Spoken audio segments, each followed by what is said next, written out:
Do you have a top show that you've played that you're like, this one By was far. crazy? Dude, we played the Grape Room. We sold 215 tickets. It That's was great. jammed in there, and that was by far the best show I've ever had or ever played, and it was the best time. I'll always, probably for the rest of my life, look back on that show as a peak in a certain way, That's so as a cool. pinnacle. So Going to the other side, what was the smallest show that you've played?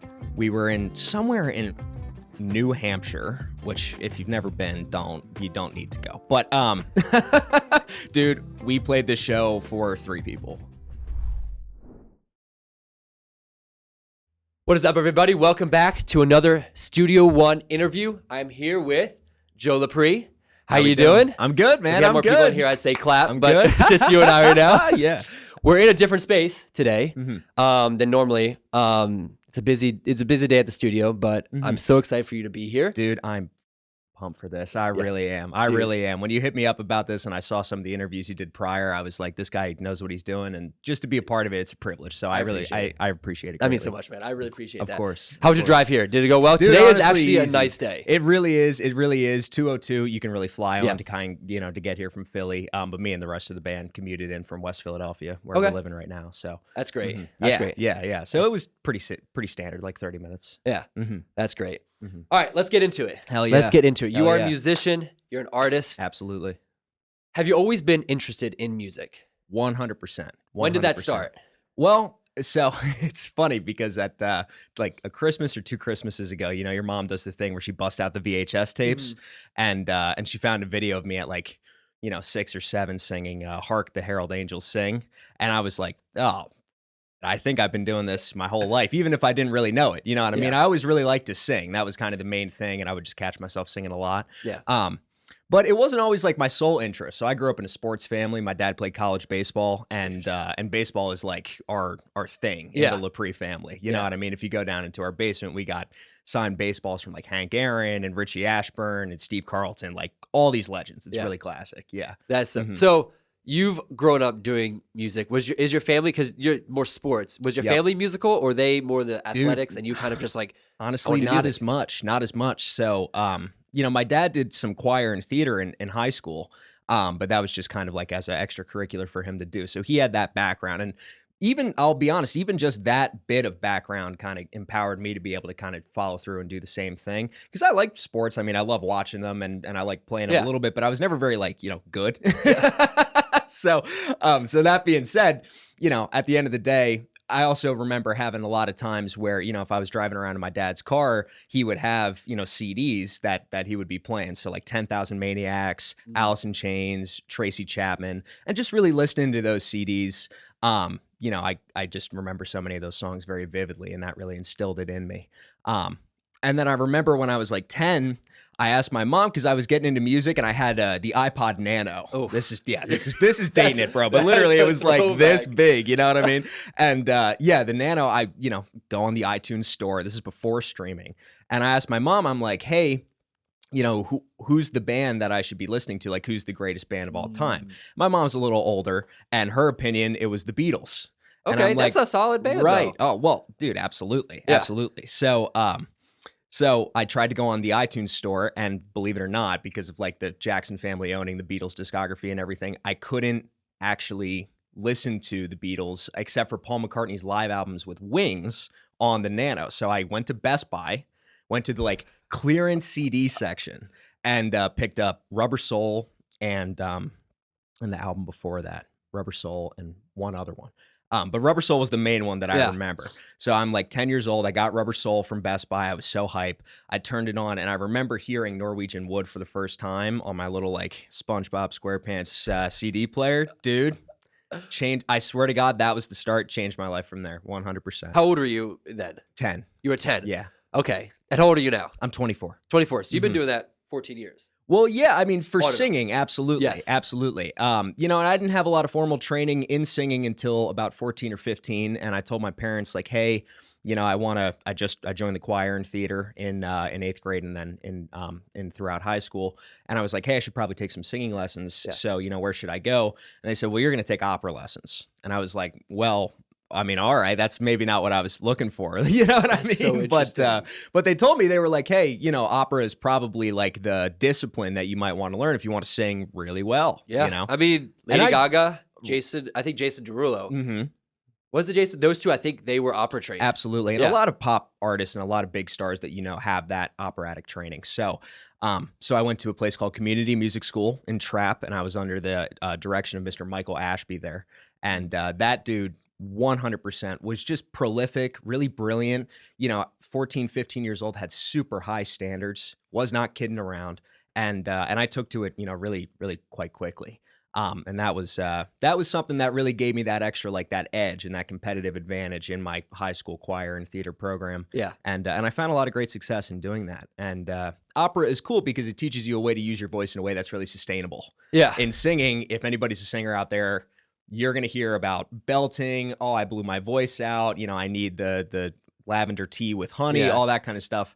To be honest, if you got good enough technique, most of the time you really don't need that extra addition. You know what I mean? You don't really need that recuperation because it's a holistic practice. So, so interesting, dude, honestly, that was big. That was big for me. And that helped kind of set me apart a little bit. Yeah. You know? And that was your parents pushing you towards that. Like, absolutely.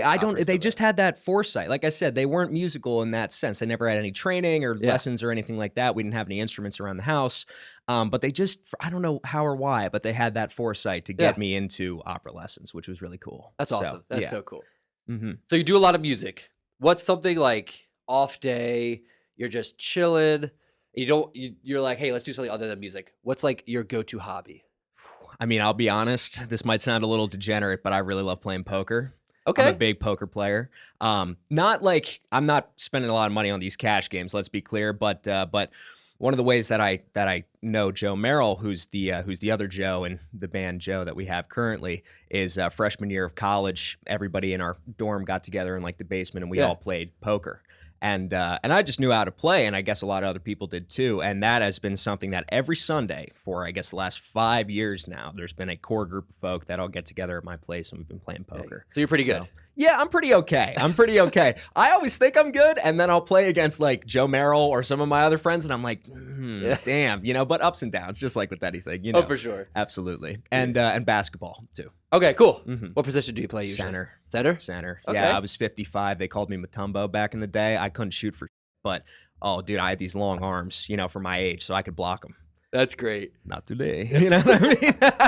So you're pretty into sports too. Yeah. Oh, for sure. Like for sure. Philly, absolutely. all the way through and through. All the way through. Baby. What's your? Because I've going through your Instagram a little bit. I do have a photo in the game that we're gonna do that has a certain Philly person in there. Oh, I You know, probably know who it is. Well, actually, there's two. Actually, it depends on how far back Some you athlete, went. I went pretty far. Yeah. I went pretty far. But like, out of all the teams, what's your diehard fan for this team? Oh man, dude, like, I know it's hard. I'll be honest, and you know, Philly ultimately is Eagles Nation. For sure.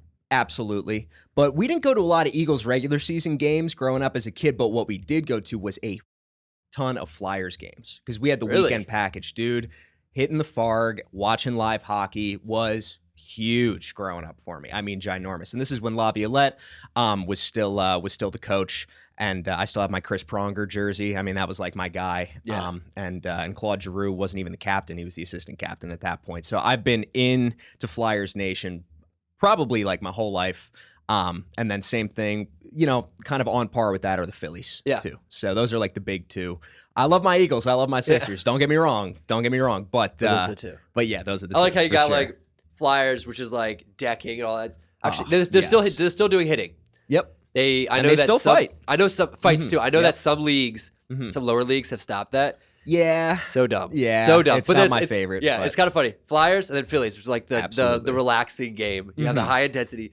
You like the spectrum. 100%. You like the spectrum. 100%. Absolutely. That's great. Absolutely. So you, for music, going back to music, Mm-hmm. you do a lot of live shows. Yeah, as You many play as I out can. live. Mm-hmm.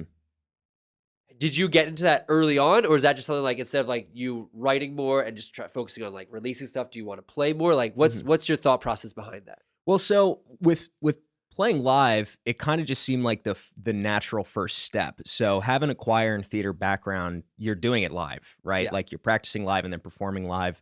I was really lucky at the high school that I went to have 7 out of the 8 shows I did. I had a named role, and 6 of them I had the lead role, which was really, really, helpful because I was really cutting my teeth on the performance element there. Yeah.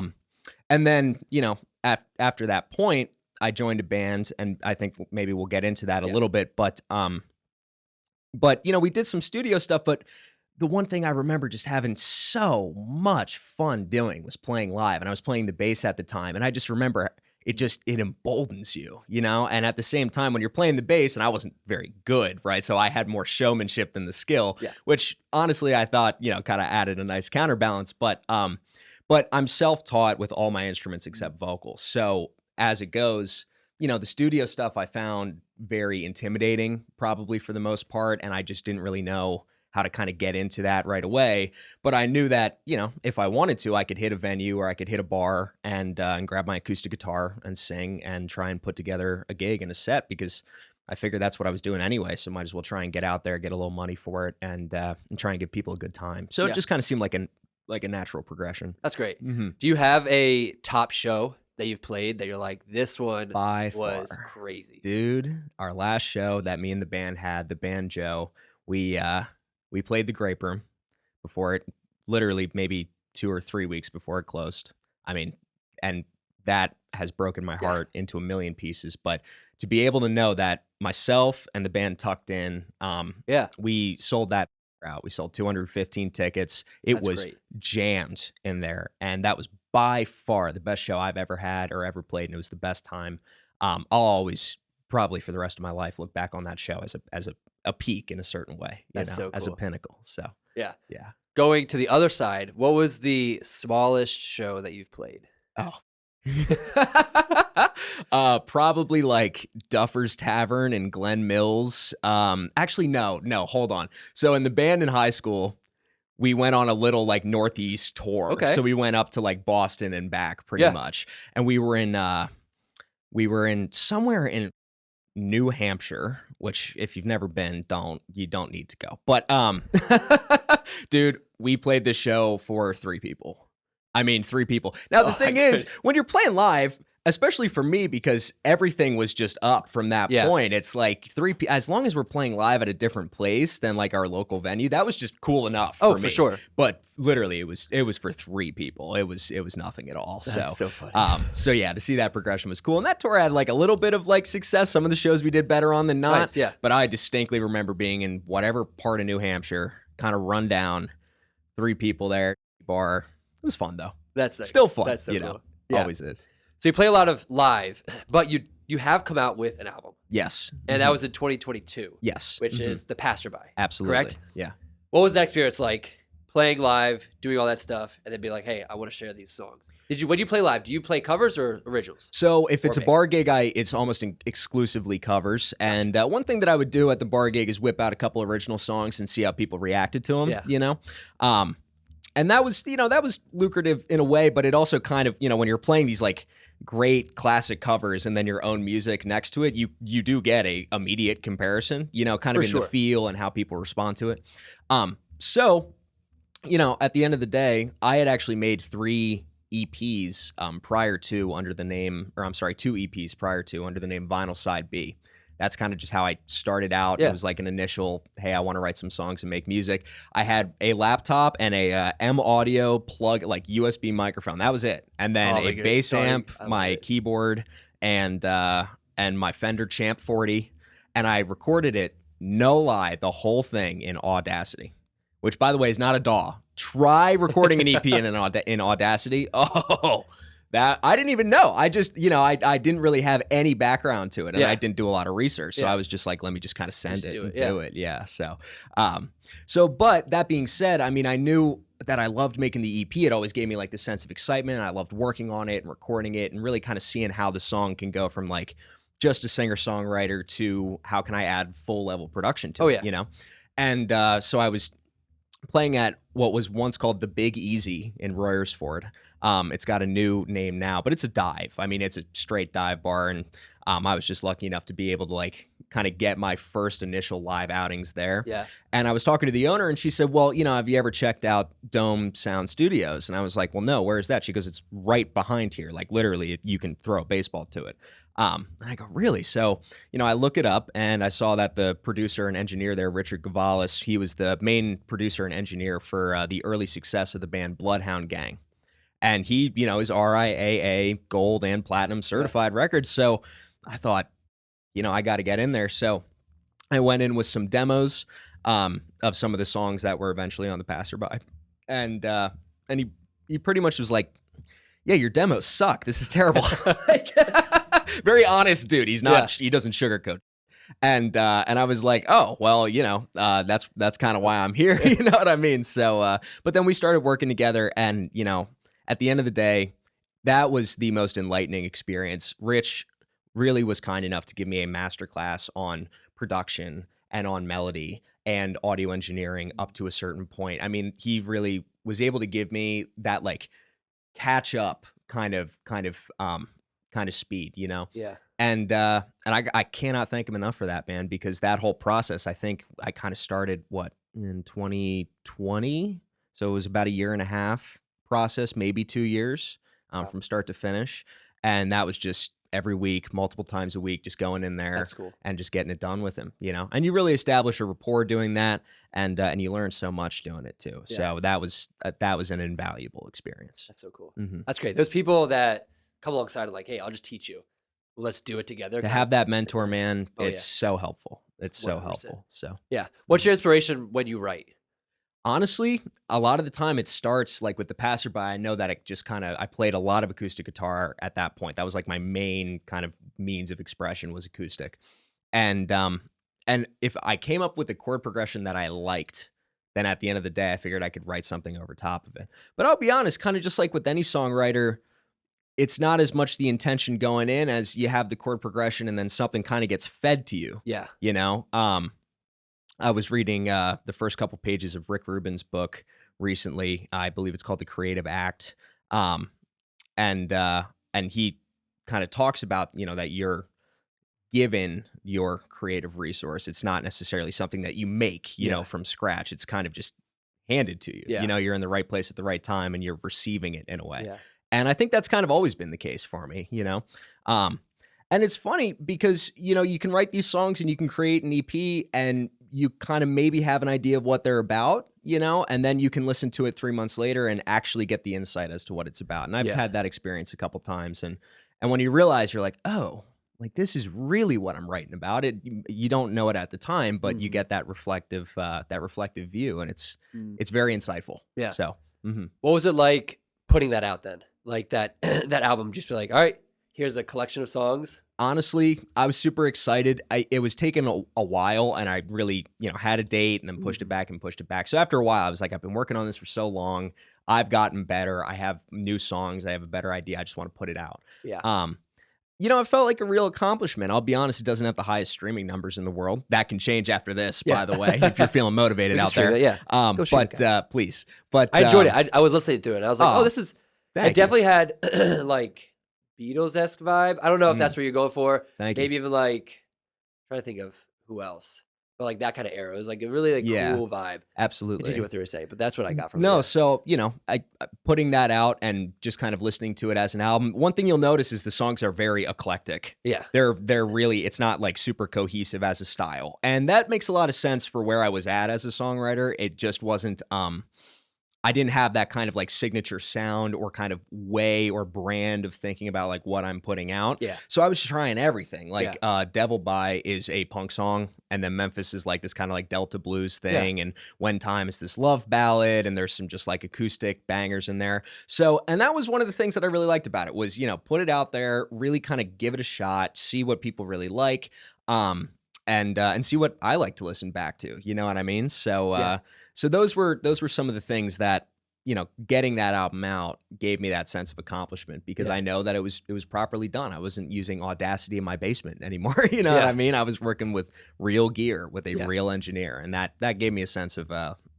like validity as I was doing it. That's so cool. That's great. All right, I'm gonna throw out a name. All right, let's see if this resonates with you. Yes. Dad's wardrobe. Yes, dude. Yeah. I did some digging, and I was like, all right, this is interesting. That's where it started. I was like, right I don't know if this is a project that he did. Dug deep to find that, bro. That's not right on the timeline. You gotta had to stop. I had to like give it a go. That's sick, man. That's sick. Tell me about that. So I was in the choir and the choir and theater in school, and my choir teacher taught music theory 1, and some of the guys that were initially in Dad's Wardrobe. Dad's Wardrobe was a band before I joined it. And at that point, I taught myself how to play the piano to warm up my voice, and I love Elton John and I love Billy Joel, and so I was learning a lot of those songs and just kind of getting my craft down and like playing chords and singing over top of it. Yeah. You know what I mean? And the drummer of Dad's Wardrobe took notice of that, and they were a little familiar with me. They were a grade above me, but they knew me just through kind of hanging out in the choir room. And the drummer said, hey, our bass player just dropped out to hang out with his girlfriend. No bueno, you know what I mean? Yeah. They go, we know you don't know how to play bass, but you taught yourself how to play the piano. You could definitely teach yourself how to do this. It's much easier. Yeah. That's what they told me. You know what I mean? Yeah. And I was like, why not, man? I'll give it a shot. I didn't even own a bass. Like he just had one like lying around, and he was like, hey, here's the notes. You know what I mean? Because I taught myself the theory. So he was like, here's G, here's A, here's C, here's D. And he goes, learn this Weezer song or something like that. And I'm like, okay. So we got through that, and just kind of holding down the route, learning how to play in that band. Yeah. But actually hanging with the folks, it was unfamiliar with me at first, but I kind of gelled in there right away. Yeah. And no band's going to complain to have a bass player that's, kind of doing the bare minimum, because as long as you're holding down those roots, everybody else can shine kind of thing. But that was really where it started, and that was where I got the musical inspiration to like keep actually doing this, like really make it a thing. Choir and theater I enjoyed for sure, and I would maybe do it again, but to have that original songs, we're playing these covers, to be in that, practicing process, to take it very seriously while you're there, that instilled so much in me, and I can't thank those boys enough. Drew O'Connor, Justin Pasquini, Griffin Rako. Yeah. They shined a light on me for sure in a way that I just totally wasn't expecting, but absolutely blew my mind. That's so cool. So did you start with bass? What was your first instrument? First instrument was piano. Mm-hmm. And then you moved on to what bass. Vocals you were doing throughout the whole thing, right? So vocals, I kind of was singing my whole life, and I was taking some vocal lessons at that point, and then I taught myself piano so I could warm up my voice, because like when you do these warm-ups, everybody's sitting at the piano pretty much running scales, you know? So I was like, well, I got to learn how to do that so that I'm not just warming my voice up once a week. I want to do it like close to every day. Yeah. So I taught myself that, and I was like, oh, okay, it's kind of starting to make sense and add up. I was like, let me get some chord charts out, learn and play some songs. And I was just enjoying it, you know what I mean? That was really fun. But JP, Justin Pasquini, in Dad's Wardrobe, that dude is a wicked piano player. Unbelievable. You couldn't believe it. So I knew, I was like, okay, I'm probably not getting to that level. Yeah. You know what I mean? But it's just for fun. Yeah. Started playing some bass, and Griffin Rako in Dad's Wardrobe, all three of those musicians, still to this day and even then, were just top class. Yeah. I mean, really, really unbelievable musicians with their understanding, their inflection, their ability to create, and just to be like able to watch and listen to these guys as they're doing it. It was for me, it was so awe-inspiring. I was like, whoa, that I'm like right here. It's not like they're on a stage and I'm in the audience. It's just there. Yeah. And pretty much I just kept watching Griffin play, and I was like, dude, if I don't learn how to play this instrument, I cannot live with myself, So I picked up a acoustic guitar, started strumming and getting after it, and then here we are today. Mm-hmm. That's great. Absolutely. That's so cool. Absolutely. That's awesome. All right, I'm gonna get my phone because we're gonna play our game. Please. So I went through your Instagram, took some screenshots. I need to know the behind the story to these photos. Okay. We'll have them up on screen when this happens, but here's the first one. Okay. And this is, we were talking about the Philadelphia athlete. Mm-hmm. So. Oh, yes, dude. Jason Kelce. Iconic photo. And you together. Iconic photo. This is him. He's young. Oh, yeah. He is young. So this is like early on in his career. For sure. Yeah. For sure. Absolutely. When was this? How'd you get to hang out with him. When was it? Maybe 2015 What if I or could see? 16? 2016. 2016. Yep. So my family, we would, myself and my god family, we'd all go down to Sea Isle City. And that's a big residence at that time, at least for the Kelce family. That's where a lot of the Eagles players go in the off season. They were hanging out, and we'd always go to dinner at the Poorhouse, which I believe is still there. I mean, great restaurant, establishment in Sea Isle. Yeah, and we're all sitting around dinner and and hanging out, and then I'm sitting next to my dad and my brother, and we see this guy walk in who's huge, right? He's tall, man, like 6'4", 6'5", however big, and we're looking at him. And I don't know how long Jason Kelce's been on the Eagles, but it was not too long after either he was acquired. So he wasn't a rookie, but maybe like a year or two after that. And we're kind of looking at him, and we're like, oh. And my dad goes, "Do you know who that is?" And I'm like, "No." And he goes, "Oh, that's Jason Kelce." And I was like, "Oh, like I watch this play football every week." You know what I mean? I go, "Should I go get a picture with him?" He goes, "Well, I mean, yeah, you could try." So he's in the Poorhouse, he's hanging out, and then he gets up to leave, and I'm like, "Yeah.